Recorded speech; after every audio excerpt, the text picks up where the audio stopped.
नमस्कार मित्राणि, हर हर महादेव, जय विश्वनाथ। आइए गो महिमा भाग में आज हम चर्चा करेंगे महर्षि का मूल्य गौ। यह कल्याण गो अंक से कल्याण गीता प्रेस से प्रकाशित कल्याण भाग है, जिसमें गो महिमा के अंशों में यह भी महिमा बताई गई है कि महर्षि का मूल्य भी एक गो है। ये छोटी सी कथा है, ध्यानपूर्वक सुने। महर्षि च्यवन अभिमान, क्रोध, हर्ष और शोक का त्याग करके महान व्रत का दृढ़ता पूर्वक पालन करते हुए एक बार 12 वर्ष तक जल के अंदर रहे। जल जंतुओं से उनका बड़ा प्रेम हो गया था और वे उनके आसपास बड़े सुख से रहते थे। एक बार कुछ मलाहों ने गंगा जी और जमुना जी के जल में जाल बिछाया। जब जाल खींचा गया तब उसमें जल जंतुओं से घिरे महर्षि च्यवन भी खींचकर बाहर चले आए। जाल में महर्षि को देखकर मलाह तो डर गए, लेकिन उनके चरणों में सिर रखकर प्रणाम करने लगे, क्षमा याचना करने लगे। जल के बाहर खींचने से, स्थल का स्पर्श होने से और त्रास पहुँचने से बहुत से मत्स्य कल्पने छटपटाने लगे और मरने लगे। इस प्रकार मत्स्यों का बुरा हाल देखकर ऋषियों को बड़ी दया आई और बारंबार लंबी सांस लेने लगे।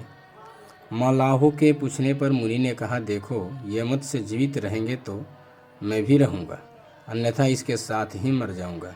मैं इन्हें त्याग नहीं सकता। मुनि की बात सुनकर मलाह डर गए और उन्होंने कांपते हुए जाकर सारा समाचार महाराज नहुस को सुनाया, क्योंकि उस समय महाराज नहुस का राज्य था।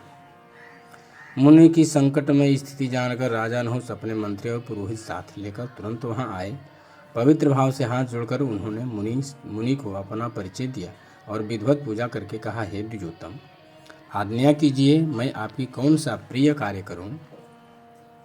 महर्षि च्यवन ने कहा, राजन, इन मलाहों ने आज बड़ा भारी परिश्रम किया है, अतः आप इनको मेरा और मछलियों का मूल्य चुका दीजिए। राजा नहुस ने तुरंत ही मलाहों को 1000 स्वर्ण मुद्रा देने के लिए पुरोहित जी से कहा। इस पर महर्षि च्यवन बोले, 1000 स्वर्ण मुद्रा मेरा उचित मूल्य नहीं है, आप सोचकर इन्हें उचित मूल्य दीजिए। इस पर राजा ने 1,00,000 स्वर्ण मुद्रा से बढ़ते हुए 1 करोड़ अपना आधा राज्य और अंत में समूचा राज्य देने की बात कह दी। परंतु च्यवन ऋषि राजी नहीं हुए। उन्होंने कहा, आपका आधा या समूचा राज्य भी मेरा उचित मूल्य नहीं है, ऐसा मैं समझता हूँ। आप ऋषियों के साथ विचार कीजिए और फिर जो मेरे योग्य हो वही मूल्य दीजिए। महर्षि का वचन सुनकर राजा नहुस को बड़ा खेद हुआ। वे अपने मंत्री और पुरोहित से सलाह करने लगे।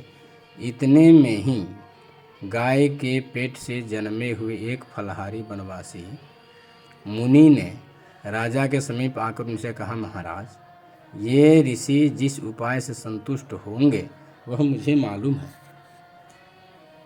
नहुस ने कहा, ऋषिवर, आप महर्षि च्यवन का उचित मूल्य बतलाकर मेरे राज्य और कुल की रक्षा कीजिए।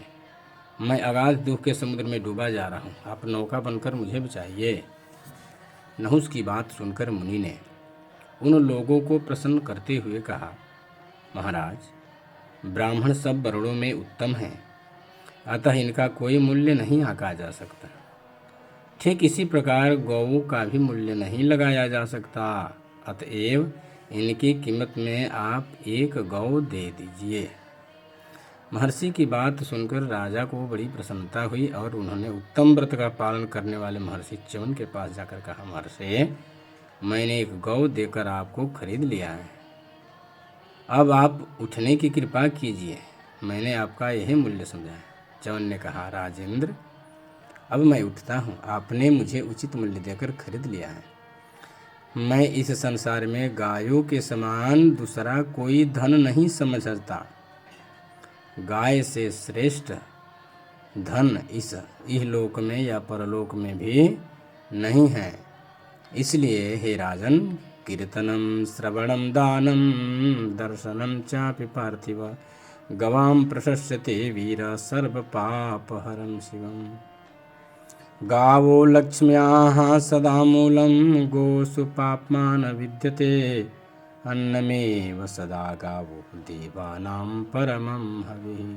कीर्तनम श्रवणम, गाय का कीर्तन, कीर्तन श्रवण, दान गाय का दान, गो का दर्शन, चापि पार्थिव गवाम प्रशस्ते वीर सर्व पाप हरम शिवम, अर्थात गाय का प्रत्यक्ष सेवा यह समस्त पापों का हरण करने वाला है, शिवम कल्याण को देने वाला है। गावो लक्ष्म्या सदा मूलम, गाय लक्ष्मी का मूल है, संपदा का मूल है, धन का मूल है। गोसु पापमान विद्यते, गायों में पाप नहीं रह सकता। अन्नमेव सदा गाओ, गाय की कृपा से ही, और अन्न जो है, अन्न की शक्ति गाय में ही बसती है। देवानाम परमम हवि, और देवताओं की हवि है, हवि प्रदान करने वाली है। स्वाहाकार व षटकारो गोस नित्यम प्रतिष्ठित, स्वाहाकार व षटकार जो हैं गायों में ही नित्य प्रतिष्ठित रहते हैं, इसलिए गाय की सदा रक्षा करें। गावो यज्ञस्य नेत्रो वही तथा यज्ञस्य ता मुखम, गाय जो हैं यज्ञ का नेत्र हैं, दोनों नेत्र हैं, और यज्ञस्य ता मुखम, और यज्ञ का मुख भी है, अर्थात गाय के बिना यज्ञ संभव ही नहीं है। अमृतम हव्ययम दिव्यम क्षरन्ति च वहन्ति च, वह देती है अमृत, अमृत प्रदान करती हैं। हव्ययम, हवि प्रदान करती हैं, वह भी दिव्य, क्षरन्ति नित्य बरसाती रहती हैं, वहन्ति च धारण करती हैं। अमृतायनम, अमृत का आयन है, सागर है, अमृत का स्रोत है। चैतः सर्वलोक नमस्कृता, और समस्त लोक से नमस्कृत है, वंदनीय है। यह च्यवन ने नहुष को उपदेश करते हुए कहते हैं तेजसा वपुषा चैवो गावो वहनि समा भुवि। तेजसा वपुषा, वह तेजोमय शरीर वाली हैं। गावो वहनि समा भुवि, इस भूलोक पर जो गाय है अग्नि के समान है, समस्त पापों का नाश करने वाले, भस्म करने वाली है। गावो ही सुमहत तेजः, महान तेजस्विनी है। प्राणियों प्राणीनाम च सुखप्रदा, प्राणियों का सुख प्रदान करने वाली है। निविष्टम गोकुलम यत्र श्वासम मुंचति निर्भयम, जहाँ गाय अपने गोकुल में या अपने वास में मुंचन्ति निर्भयम, श्वासम मुंचन्ति निर्भय होकर सांस छोड़ती है, लेती है, अर्थात निर्भय होकर रहती हैं। विराजयति तम देशम पापम चास्यापकर्षति, जिस जगह पर, जिस देश में वह विराजमान रहती है, तम देशम पापम चास्यापकर्षति, उस देश का पाप ताप जो है मिटते रहते हैं। इसलिए इस देश में, भारतवर्ष में, गो की रक्षा से श्रेष्ठ कर्म यज्ञ भी नहीं है। गो माता रहेगी तभी यज्ञ संवादन होगा। इसलिए विराजयति तम देशम पापम चास्यापकर्षति, जिस जहाँ विराजमान रहती है उस स्थान का जो समस्त पाप जो है अपकर्षण करते हैं, विनष्ट कर देते हैं। गावः स्वर्गस्य सोपानम, यह च्यवन ऋषि जो हैं नहुष से कहते हैं कि गाय जो है स्वर्गस्य सोपान, स्वर्ग की सीढ़ी है। गावः स्वर्गे भी पूजिता, गाय जो है स्वर्ग में भी पूजित हैं।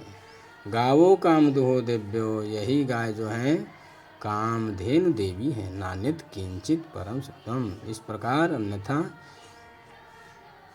नहीं सोचना चाहिए। जो शास्त्रों में कहा गया है उसको अन्यथा नहीं जानना चाहिए। इत्येतद्गोष्ठ में प्रोक्तम महात्म्यं भरतर्षभ, हे भरतर्षभ, हे भारत के श्रेष्ठ राजन।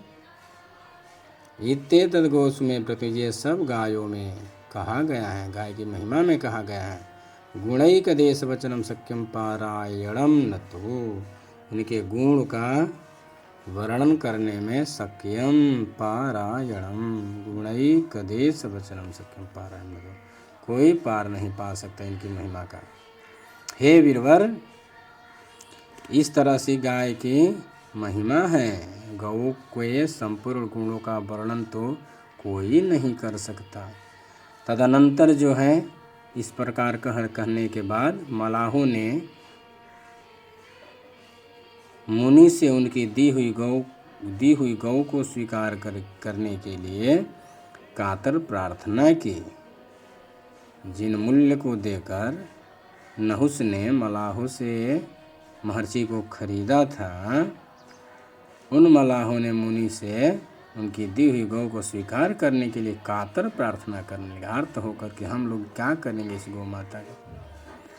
मुनि ने उनकी दी हुई गाय लेकर कहा, मलाहो, इस गोदान के प्रभाव से तुम्हारे सारे पाप नष्ट हो गए। अब तुम इन जल में उत्पन्न हुए मछलियों के साथ स्वर्ग को जाओ। धन्य है ये महात्मा च्यवन जो अपने तपोबल से उन मछलियों सहित मलाहों को स्वर्ग भेज दिया। देखते ही देखते महर्षि च्यवन के आशीर्वाद से भी मलाह तुरंत मछलियों के साथ स्वर्ग को चले गए। उनको इस प्रकार स्वर्ग जाते देख राजा नहुस को बड़ा आश्चर्य हुआ। तदंतर राजा नहुस ने महर्षि की और गो जाति की पूजा की और उनसे धर्म में स्थित रहने का वरदान प्राप्त करके अपने नगर को लौटाए और महर्षि अपने आश्रम को चले गए। इस प्रकार से गो महिमा भाग में आपको यह कथा नहुस और च्यवन के विषय वस्तु को, तथ्य को, गो महिमा के विषय को सुनाया। नमः पार्वती पते हर हर महादेव।